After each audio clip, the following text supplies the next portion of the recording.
नमस्कार, बहुत स्वागत है आप सभी लोगों का हमारे समृद्धि आईएएस के यूट्यूब चैनल पर और GIC mains answer writing programme में। इसके तहत आज हम जो है इतिहास विषय से एक बहुत ही महत्वपूर्ण प्रश्न कराने वाले हैं और यहाँ से बार-बार प्रश्न आते ही रहते हैं। प्रश्न हमारा है अशोक के धम्म के स्वरूप के विषय में इतिहासकारों की भिन्न व्याख्याओं की विवेचन की। मतलब जो अशोक का धम्म है, उसका जो स्वरूप है, उसको लेकर के विभिन्न इतिहासकारों ने विभिन्न मत व्यक्त किए हैं, तो आपको उसको बताना है। और फिर इसमें देखिए कि क्या उसके धम्म विजय के सिद्धांत ने मौर्य साम्राज्य को सैनिक दृष्टि से दुर्बल बना दिया। मतलब इसमें 2 डायमेंशंस है और चूंकि 25 अंक का ये प्रश्न है आपका, जिसे 250 शब्दों में लिखना है। जीआईसी में आप लोग को पता ही होगा कि 3 तरीके के प्रश्न आएंगे। 5 प्रश्न आपके होंगे 25 अंकों वाले, जिन्हें 250 शब्दों में लिखना होगा। फिर 5 प्रश्न आपके आएंगे 150 शब्दों में, उसे लिखना होगा। और 10 प्रश्न आपके आएंगे जो लिखना होगा कितने शब्दों में, 50 शब्दों में लिखना होगा। मतलब 5 क्वेश्चन है 25 अंकों के लिए, 5 क्वेश्चन है 15 अंकों के लिए, और 5 क्वेश्चन है, सॉरी 10 क्वेश्चन है 10 अंकों के लिए। मतलब कुल मिला जुला करके कितना करना है, तो 10, 15, 20। लेकिन यहाँ एक बड़ी सहूलियत है कि जो 10 प्रश्न है आपको इसे जो है 50 शब्दों में ही लिखना है। तो आपको एलटी या पीसी की तरह बहुत ज़्यादा शब्दों पे नहीं जाना है। और जब बहुत ज़्यादा शब्द आपसे आयोग नहीं लिखवा रहा है, तो उसके पीछे उसकी मंशा यही है कि आपकी गुणवत्ता की ये परीक्षा है। मतलब एलटी में तो आपने देखा होगा कि भाई बच्चों के हालत खराब हो गए मेंस आंसर राइटिंग में, और उसमें भी बहुत सारे बच्चे के 80% बच्चों का प्रश्न पत्र पूरा ही नहीं हुआ। और जिन 20% बच्चों का प्रश्न पत्र पूरा हुआ, तो उनका यही कहना था कि सर 2-3 क्वेश्चन मैनेज करके लिखे, बहुत कम समय में लिखे, बस पाला छू लिए कि 20 क्वेश्चन हो। लेकिन यहाँ ऐसा नहीं है। वहाँ 3000 से ज़्यादा शब्दों को लिखना था, यहाँ 700-800 शब्द आपको कम लिखने, लेकिन कम लिखने हैं। और परीक्षा आपकी बड़ी है। ईएलटी में क्या बनते हैं आप, सहायक अध्यापक बनते, यहाँ प्रवक्ता बन रहे हैं। तो आयोग आपसे यहाँ क्या चाह रहा है कि आप जो है गुणवत्तापूर्ण आंसर राइटिंग करें। और इसमें जो आपका फर्स्ट पेपर है, एक तो ऑप्शनल हो गया 300 अंकों का, 100 अंकों का आपका जो फर्स्ट पेपर है वो बहुत ही डिसाइडिंग है। तो उसको भी लेकर के कहीं से भी गफलत में मत रहिएगा कि हिंदी है कर लेंगे। डेली प्रैक्टिस करिएगा। निबंध बहुत ही ज़्यादा निर्णायक है, क्योंकि थोड़ा सा अच्छा लिखेंगे तो 50 नंबर का है, आप वहाँ इजिली 30, 32, 35 पा जाएंगे। और अगर खराब लिखेंगे तो 15-20 में भी आपको जो है वो निपटा दिया जाएगा। तो 15-20 अंक का तो गैप आप केवल एक निबंध के पेपर में कर सकते हैं, अच्छी रणनीति के साथ। तो संस्थान जो है इन सारे बैचों को चला रहा है। अभी तक आपने ज्वाइन नहीं किया है तो ज्वाइन करें। जैसे इसमें आप देखेंगे, चलिए प्रश्न देखते हैं। अशोक के धम्म के स्वरूप के विषय में इतिहासकारों की विभिन्न व्याख्याओं की विवेचना कीजिए। क्या उसके धम्म विजय के सिद्धांत ने मौर्य साम्राज्य को सैद्धांतिक दृष्टि से दुर्बल बना दिया? तो सबसे पहले थोड़ा सा अशोक के धम्म के बारे में बताएं कि अशोक के धम्म को आरंभ में साम्राज्यवादी इतिहासकारों ने क्या बताया था कि यह बौद्ध धर्म पर आधारित है। तो साम्राज्यवादी इतिहासकार अशोक के धम्म को लेकर के क्या कहते हैं, यह जो है बौद्ध धर्म पर ही आधारित था। और बौद्ध धर्म और वो तर्क देते हैं, चूंकि अशोक खुद बौद्ध धर्म में दीक्षित हो गया था, और उसके जो प्रयास होते हैं कि अपने पुत्र पुत्री को बौद्ध धर्म के प्रचार के लिए श्रीलंका भेजता है, और जो बौद्ध धर्म के भिक्षुक होते हैं उन्हें देश और विदेशों में विभिन्न क्षेत्रों में भेजता है। तो ऐसे में उन्होंने एक अति सरलीकरण का जो एक निष्कर्ष था वो निकाल लिया कि अशोक का जो धर्म है वो बौद्ध धर्म पे प्रभावित था। फिर इसमें एक हिस्टोरियन होते हैं महामहोपाध्याय हरिप्रसाद शास्त्री और भंडारकर जैसे जैसे इतिहासकार की भी यही मान्यता है। मतलब क्योंकि इसमें क्या है कि इतिहासकारों के को आधार बनाते हुए लिखना है, तो आपको इतिहासकारों को कोट करना पड़ेगा। ये नहीं है कि बिना इतिहासकारों के हवाले से आप कहानी की तरह उत्तर लिखेंगे तो आपको अंक मिलेगा, नहीं मिलेगा। इसलिए आपको इन इतिहासकारों का आपको विवरण देना होगा कि कौन सा इतिहासकार अशोक के धम्म को लेकर के क्या कहता है। तो मार्क्सवादी इतिहासकार महोपाध्याय, हरिप्रसाद शास्त्री या आरजी जो भंडारकर होते हैं, ये लोग कहते हैं कि जो अशोक का धम्म है वो बेसिकली बौद्ध धर्म से प्रभावित था। इसके लिए अशोक के निजी धार्मिक विश्वास के रूप में बौद्ध धर्म का चयन, मतलब जो तर्क देते हैं कि अगर बौद्ध धर्म में प्रभावित था अशोक का धम्म जो है, क्यों प्रभावित था, क्योंकि अशोक खुद बौद्ध धर्म में दीक्षित हो गया था। धर्म प्रचार के लिए उसके उत्साह एवं दीर्घ निकाय के राहुलोवाद सूत्र और लखन चक्रवर्ती सूत्र के धम्म स्रोत धम्मराज के विचार का आधार बनाया।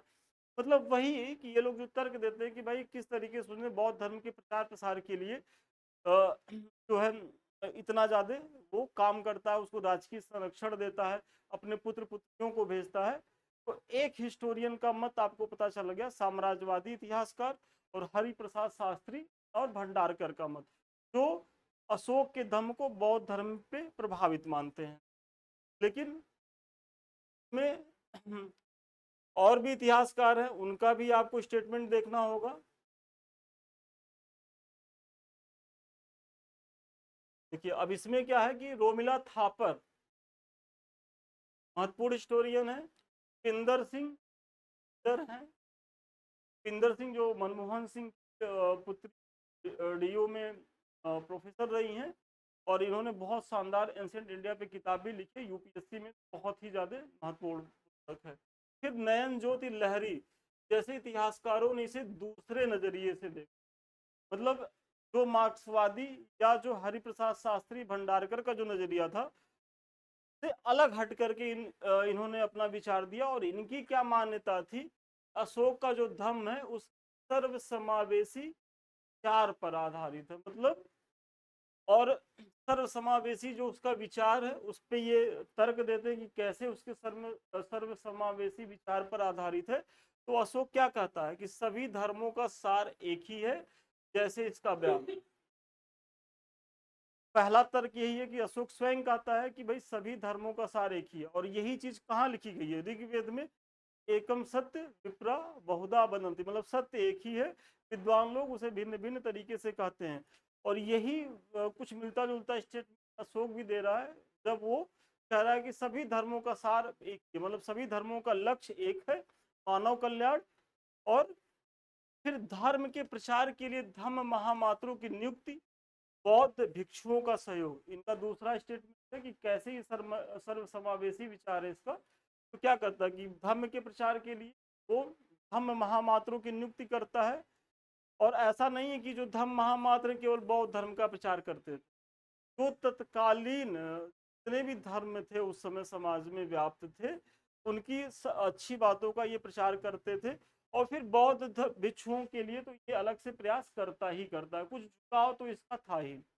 फिर देव नाम प्रियदर्शी की उपाधि और स्वर्ग संबंधी उसका बयान, भाई वो क्या कहता है कि देवताओं का प्रिय है, देवताओं का प्रिय कहीं न कहीं ये ब्राह्मण धर्म से या सनातन धर्म से इसका संबंध होता है। फिर स्वर्ग नरक की बात कौन करता है, जैन बौद्ध तो करते नहीं है, कौन करेगा, ब्राह्मण धर्म ही करता है कि भाई अच्छा कर्म करेंगे स्वर्ग जाएंगे, बुरा कर्म करेंगे तो नरक जाएंगे। तो इसीलिए जो साम्राज्यवादी या जो भंडारकर या हरिप्रसाद शास्त्री का मत था कि इसका धर्म पूरी तरीके से बौद्ध धर्म केंद्रित था, ऐसा नहीं था। ये सभी धर्मों के जो महत्वपूर्ण तत्व थे वो निकल करके थे, और अशोक सभी धर्मों का सम्मान करता था और सभी धर्म की अच्छी बातों को वो प्रमोट करता था। कहीं न कहीं अगर देखा जाए तो अकबर का जो है वो पूर्वगामी था, मतलब जो आगे चल करके अकबर अपने सुलहकुल में काम करता है, वही काम अकबर जो है प्राचीन इतिहास में कर रहा था। सभी धर्मों के अच्छी बातों को एक जगह एकत्रित करके उनका प्रचार प्रसार करना, के माध्यम से, स्वयं खुद के माध्यम से, धर्म महामात्रों के माध्यम से, बौद्ध भिक्षुओं के माध्यम से। ये दूसरे इतिहासकारों का मत आ गया।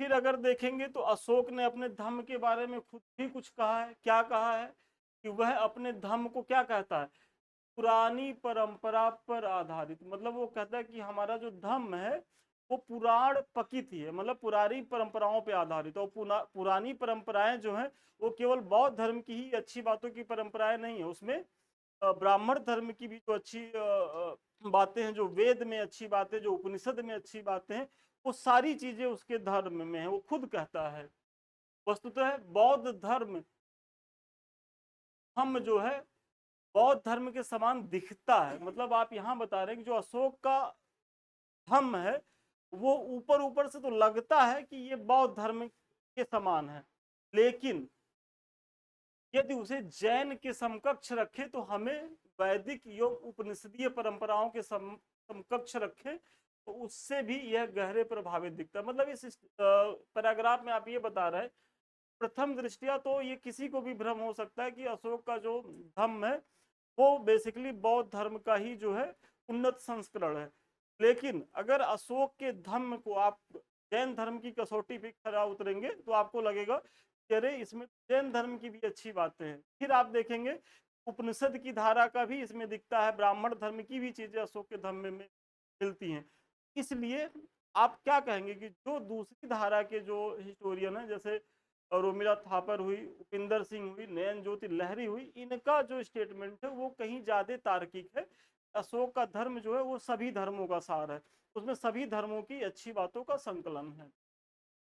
धर्म को साम्राज्य की कमजोरी से जोड़ने वाले इतिहासकार निम्न बातों पर बल देते हैं। देखिए, एक प्रश्न तो आपका हो गया कि अशोक के धर्म का स्वरूप कैसा था और विभिन्न हिस्टोरियन उसको लेकर के क्या कहते हैं। तो आपके प्रश्न जो 25 अंक का प्रश्न है, 12.5 अंक का तो आपने काम कर दिया। लेकिन बच्चे करते क्या है कि एक डायमेंशन में खूब बढ़िया से लिख देते हैं और उसके बाद उनको याद आता है दूसरा भी डायमेंशन था, तब जाते हैं उसको लिखने के लिए। वैसे में उनके पास पेज कम पड़ता है, टाइम कम पड़ता है। तो आपको अपने मुख्य परीक्षा में ये गलती नहीं करनी है। जैसे प्रश्न पढ़िए और जो लंबे प्रश्न जो 25 अंक के प्रश्न है वहां तो धोखा होना तय है यदि आपने प्रश्न ध्यान से नहीं पढ़ा, क्योंकि इसमें एटलीस्ट 2 से 3 डायमेंशन आपको जरूर देखने को मिलेंगे। तो आप पूरे डायमेंशंस को बढ़िया से पढ़ेंगे, उसके बाद जो है उसको अंडरलाइन कर लीजिएगा और बराबर चीज़ों को लिखना है। ये नहीं है कि एक डायमेंशन के प्रति खूब अनुराग दिखा दीजिए, खूब प्रेम दिखा दीजिए और दूसरे के साथ सौतेला व्यवहार कर दीजिए। तो आयोग में जो परीक्षक होगा, जो कॉपी आपकी चेक करेगा, वो भी आपके साथ क्या करेगा, तो सौतेला व्यवहार ही करेगा। और फिर आपका ये तर्क रहेगा कि सर हम तो कॉपी भर के आए थे और हमको अंक नहीं मिला। देखिए, उत्तर लिखने का एक अनुशासन होता है। बार बार मेंस आंसर राइटिंग प्रोग्राम में जब हम यूपीएससी के बच्चों की कॉपियाँ चेक करते हैं या उनको जब बताते हैं तो उसमें सब कुछ मायने रखता है कि आप भूमिका कैसे लिख रहे हैं, आप निष्कर्ष कैसे लिख रहे हैं, का पार्ट आपका कैसा है, एक दूसरे से लिंक स्थापित हो पा रहा है कि नहीं हो पा रहा है, क्रमबद्धता है कि नहीं है, भाषा की है कि नहीं, सारे अनुशासन को पालन करना होगा। आप कोई दावा कर रहे हैं तो उसके पीछे का प्रमाण दे रहे हैं कि नहीं। भाई आप पीछे आपने देखा इतिहासकारों का, बहुत बच्चे क्या करेंगे कि इतिहासकारों के अनुसार, तो ऐसा नहीं चलेगा। आपको कुछ इतिहासकार बताने होंगे तब जाकर के आपको आयोग अंक देगा, नहीं तो क्यों देगा आपको। कहानी लिखने वाले बहुत हैं, जो भी बच्चा पीटी पास किया हुआ है उसे कहानी पता है, ठीक है?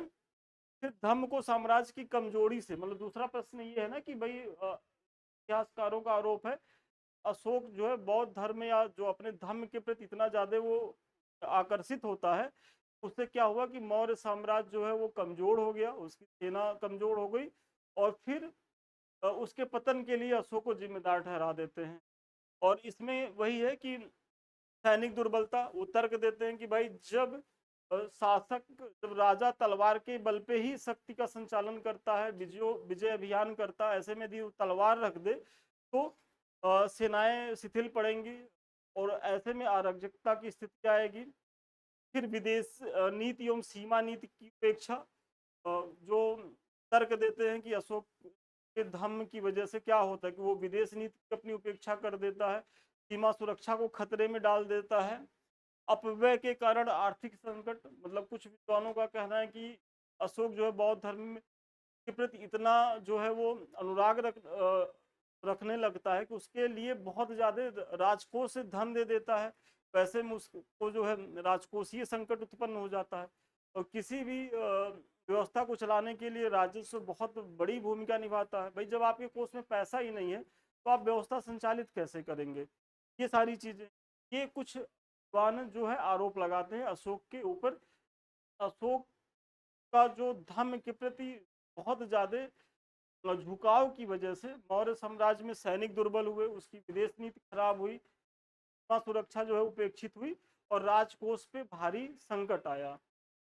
लेकिन अगर इसका आप जो है विश्लेषण करेंगे तो अलग ही निकल करके आती हैं। और इसे थोड़ा सा आप लोग देखें। स्मरणीय है कि उपरोक्त सभी बिंदु प्रमाणिक तथ्यों के बजाय सिर्फ मान्यताओं पर आधारित है। मतलब जो इतिहासकार कहते हैं कि सैनिक दुर्बल हो गए, विदेश नीति अपेक्षा हुई, सीमा जो सुरक्षा थी वो नहीं हो सकी, राजकोष जो है वो खाली हो गया, ये सब इतिहासकारों का एक अनुमान मात्र है। अशोक द्वारा सेना को कमजोर करने का कोई साक्ष्य नहीं मिलता है। मतलब आप कहीं भी पढ़िएगा तो ये अशोक नहीं कहता है कि अब हम जो है भेरी घोष की जगह धम्म घोष की तरफ जा रहे हैं तो हम अपनी सेना को भी समाप्त कर रहे हैं। भाई जब वो धम्म विजय की बात करता है तो उसको तो सेना भी समाप्त कर देनी चाहिए, लेकिन वो अपनी पूरी सेना बना के रखता है तो कोई साक्ष्य नहीं मिलता। मतलब सेना उसकी बनी रहती है और न ही उसके काल में सीमावर्ती क्षेत्रों से कोई हमला हुआ।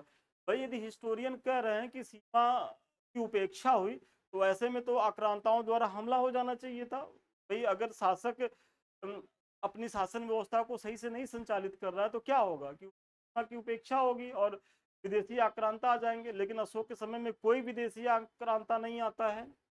अशोक अपने एक लेख में आर्टिको मतलब जो जंगली क्षेत्र है वहां के निवासियों को क्या है तो दंड देने की धमकी भी देता है। और वो दंड कैसे देगा? जब राजा के पास सैन्य सेना रहेगी, सैनिक ताकत रहेगी, तभी ना वो किसी को धमकी देगा कि अगर तुम अपनी आदतों से बाज नहीं आओगे तो तुम्हारी खबर हम युद्ध भूमि में लेंगे। ये आर्टिको को सख्त निर्देश देता है। तो इससे भी लगता है कि वो अपनी सेना को लेकर के कोई समझौता नहीं करता है। सीमा की सुरक्षा वो बनाए रखता है, क्योंकि अगर सीमा की सुरक्षा प्रभावित हुई होती तो विदेशी हमले हुए होते। अशोक के समय में कोई हमला नहीं होता है। एक हिस्टोरियन है राम शरण शर्मा। राम शरण शर्मा का कहना था कि वह चीनियों की तरह सुरक्षा की कोई दीवार नहीं खींचता। मतलब राम शरण शर्मा का एक स्टेटमेंट है कि भाई जब अशोक का समय था उसी समय जो चीन के शासक थे वो अपनी सुरक्षा को लेकर के चीन की दीवार बना रहे थे। अशोक भी चूंकि बड़ा साम्राज्य निर्माता था तो वो भी ऐसा कुछ प्रयास कर सकता था। रामशरण शर्मा इस पे आरोप लगाते हैं। लेकिन यहाँ भी यह स्मरणीय है कि यह दीवार और कोई भी शासक आगे 2000 साल के इतिहास में नहीं खींच सका। ठीक है, अगर रामशरण शर्मा के स्टेटमेंट हम एग्री कर जाए, भाई अशोक चीनियों की तरह दीवार नहीं बना पाया, लेकिन अशोक के बाद 2000 साल तक के शासक आए। भाई 2000 साल के बाद भी कोई ऐसा शासक नहीं आया जो इस तरीके का सीमा निर्धारण कर सके या सीमा पे बाउंड्री बना सके। वो आज भी नहीं हुआ। वो तो आज़ादी के बाद जो है जब बाउंड्री बटी तो उसमें फिर सीमांकन किया गया। उसके पहले तो कोई ऐसा शासक नहीं था कि जो इस तरीके का प्रयास करे। यहाँ भी अशोक को जो है कटघरे में खड़ा नहीं किया जा सकता। और ये की सीमा थी भाई, क्योंकि जो उत्तर का क्षेत्र था, हिमालय इतना दुर्गम पहाड़ियां हैं। आज लोग एवरेस्ट पे चढ़ जा रहे हैं, एक समय था कि वहां लोग जा नहीं पाते थे। तो ऐसे में उस क्षेत्र का सीमांकन करना भी एक बहुत बड़ी चुनौती थी। तो ऐसा आरोप भी एक तरीके से बेबुनियाद है।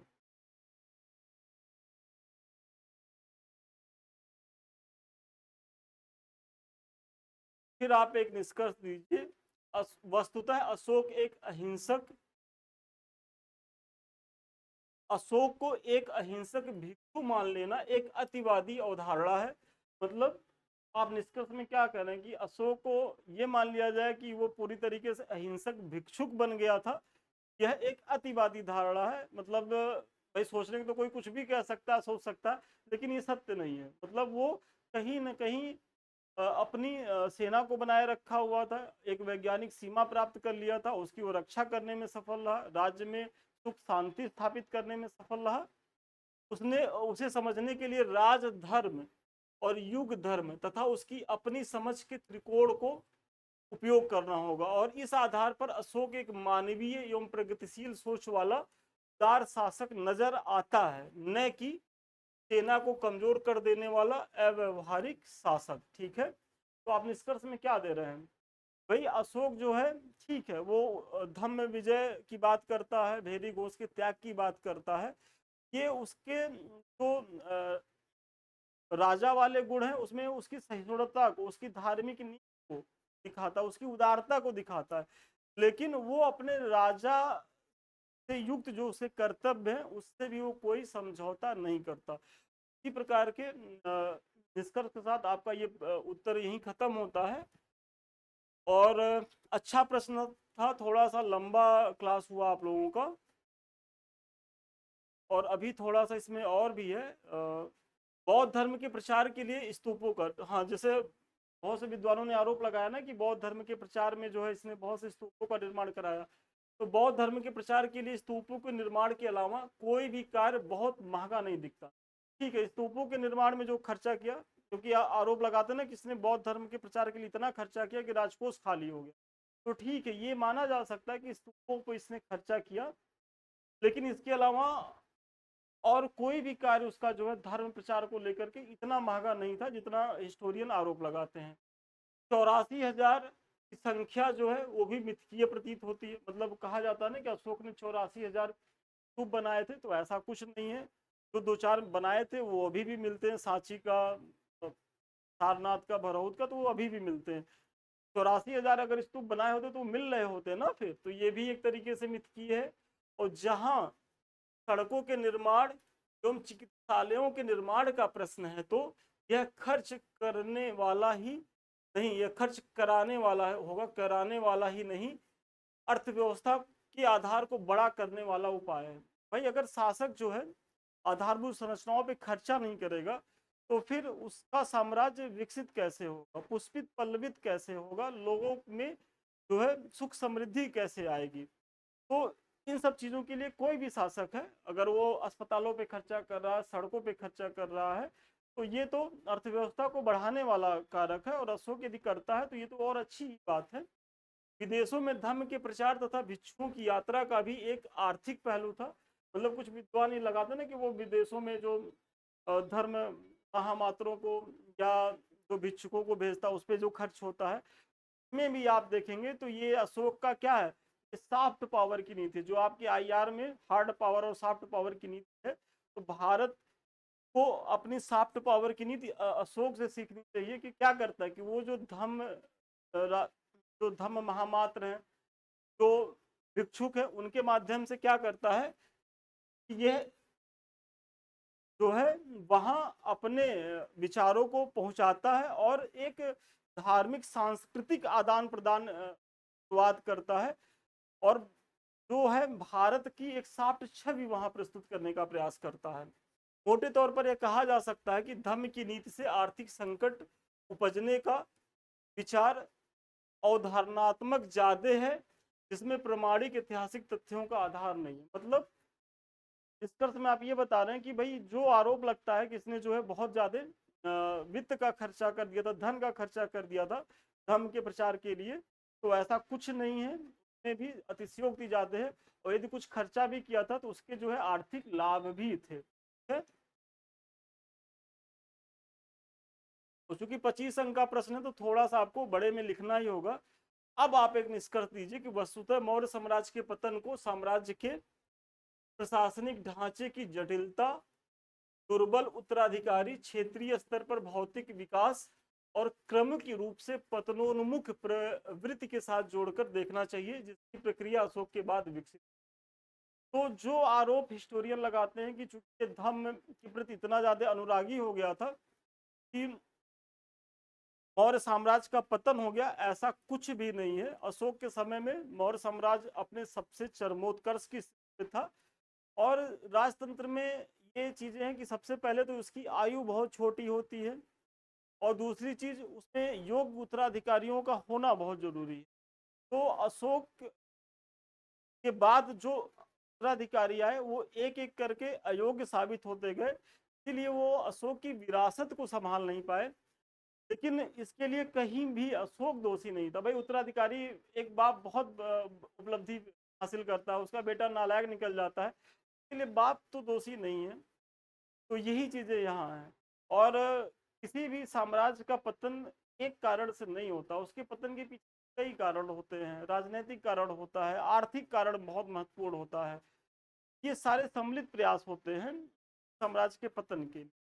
और वही आप यहाँ बता रहे हैं कि भाई कोई एक कारण नहीं था, और ये चीजें अशोक के समय में तो हुई भी नहीं, अशोक के बाद ये चीजें हुई। और मैंने पहले ही बताया कि जो राजतंत्र है उसकी आयु वैसे भी छोटी होती है। आगे चल करके आप अकबर को भी देखेंगे तो अकबर के भाई बाबर ने मुगल साम्राज्य की स्थापना की, हुमायूं कुछ हद तक संभालने में सफल है, उसके बाद उनको निर्वसित होना पड़ा, शेरशाह सूरी आता है, फिर अकबर आते हैं। अकबर बहुत बेहतरीन प्रशासन देते हैं, लेकिन औरंगजेब तक जाते जाते क्या होता है कि मुगल साम्राज्य भी चरमरा जाता है। तो इसकी आयु वाकई में कम होती है। भाई आज की तरह लोकतंत्र तो है नहीं हमारा देश की जैसे चल रहा है, और ये निरंतर चलता रहेगा, वही चीजें। तो चलिए आज के प्रश्न का उत्तर यही था, और थोड़ा सा प्रश्न लंबा हुआ। लंबा होने का कारण ये था कि चूंकि 25 अंकों का प्रश्न है, तो 25 अंकों में जब तक आप थोड़ा सा ज्यादा नहीं पढ़ेंगे तब तक आप वहां मुख्य परीक्षा में लिख नहीं पाएंगे। ये सारे बैच हैं, हिस्ट्री ऑप्शनल का चल रहा है, ज्योग्राफी सिविक्स का ऑप्शनल है, और फिर आप देखेंगे पीसीएस वाला जो हमारा बैच है, और सबसे लास्ट में टीजीटी पीजी। ये सारे बैच चल रहे हैं, आप लोग इससे जुड़े, इसका लाभ उठाएं। और सबसे लास्ट में ये देखें, ये हमारा जो है समृद्धि आईएएस का टेलीग्राम है। अभी तक आप लोगों ने ज्वाइन नहीं किया तो ज्वाइन करें, @समृद्धि आईएएस टेलीग्राम।